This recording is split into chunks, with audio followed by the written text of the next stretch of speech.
कि गौ सेवा से बहुत जल्दी शरीर पवित्र होता है, हृदय भी पवित्र होता है और गोविंद भी प्रसन्न होते हैं। यदि गाय घर में पाली जाए या गौशाला खोली जाए और गौओं की सेवा की जाए, जिनके पास अर्थ है, भाव है, भगवान स्वयं श्री कृष्णचंद्र जी ने गौ सेवा स्वीकार की, गौ में चराई। गौओं की परिक्रमा करने से, जैसे आप प्रभु के बिहारी जी के मंदिर की 4 परिक्रमा करें तो जो फल आपको मिलेगा, वही गाय की 4 परिक्रमा कर ले तो आपको प्राप्त हो जाएगा। गौ की प्रदक्षिणा से, गावः प्रदक्षिणी कार्यावंदनीया ही नित्यशः, जो रोज गाय को प्रणाम करता है और गाय की प्रदक्षिणा करता है तो भगवत प्रदक्षिणा का उसे फल प्राप्त होता है। यदि घर में गाय बंधी है और भूखी है और प्यासी है तो तुम्हारे सारे पुण्य नष्ट हो जाएंगे। गाय के गोबर से जहां लेपा जाता है, वहां जिस देवता का आवाहन करोगे वही देवता आकर विराजमान हो जाएगा। गौएं जहां विराजमान रहती, गौशाला में भजन करे तो कई गुना बढ़कर के प्राप्त होता है। जहां गौएं विराजमान होती हैं वो बड़ा पवित्र दिव्य तीर्थ स्थल माना जाता है। अपवित्र भूमि में भी यदि गाय के गोबर का लेप कर दिया जाए तो परम पवित्र मानी जाती है। गाय बहुत पवित्र, जहां वो बैठती है, जहां वो मूत्र त्याग करती, गोबर त्याग करती, वो स्थान तीर्थ तुल्य पवित्र माना जाता है। कितना भी बड़ा पापी हो, अगर पंचगव्य पिलाया जाए तो वो वैदिक मंत्रों को स्वीकार करने लायक हो जाता है, पवित्र हो जाता है। पंचगव्य में 5 चीजें गाय की होती है: गाय का मूत्र, गाय का गोबर, गाय का दूध, गाय का दही और गाय का घी। ये 5 मिलाकर पंचगव्य पिलाया गया था।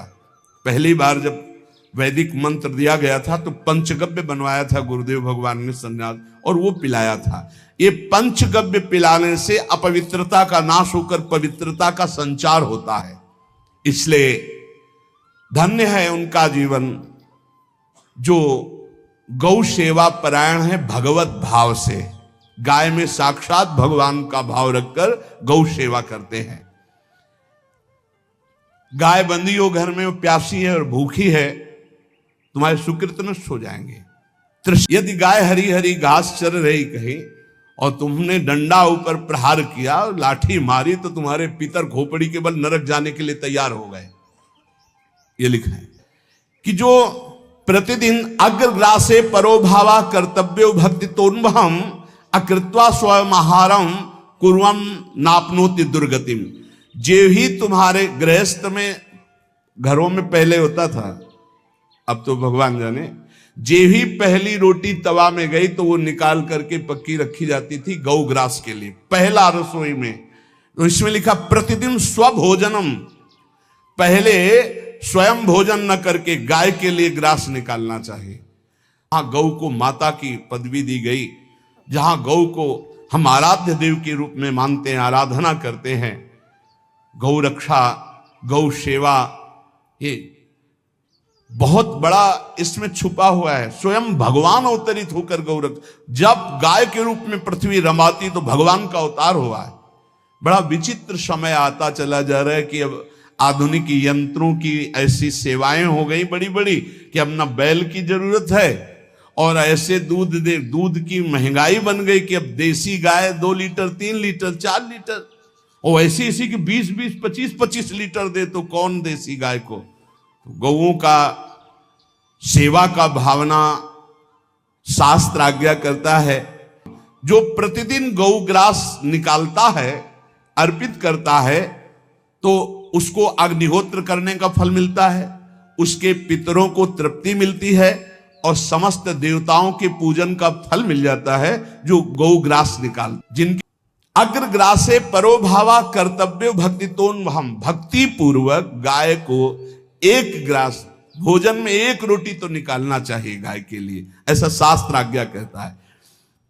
जो ऐसा करता है तो अकृत्वा स्वयमाहारम कुर्वन् नाप्नोति दुर्गतिम, अपने आहार से 1 रोटी निकालकर गाय को देता है और स्वयं 3 रोटी भले पाले, 1 रोटी गाय को दे दी, तो बोले उसकी दुर्गति नहीं होगी। अर्थात उसके अंदर भाव बढ़ता चला जाएगा, वो भगवान की भक्ति में।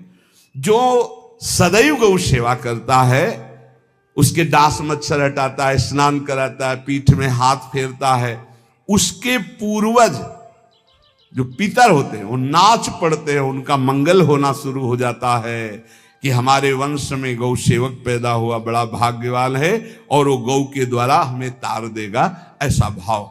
गौ सेवा हमारे सनातन धर्म में बहुत बड़ा स्थान गौ सेवा का। धर्मराज जी पहले अपने नरक में ले जा करके उसके कहते थोड़े थोड़े तिल तिल करके पहले इसके हाथ काटो, मरना है नहीं वहां।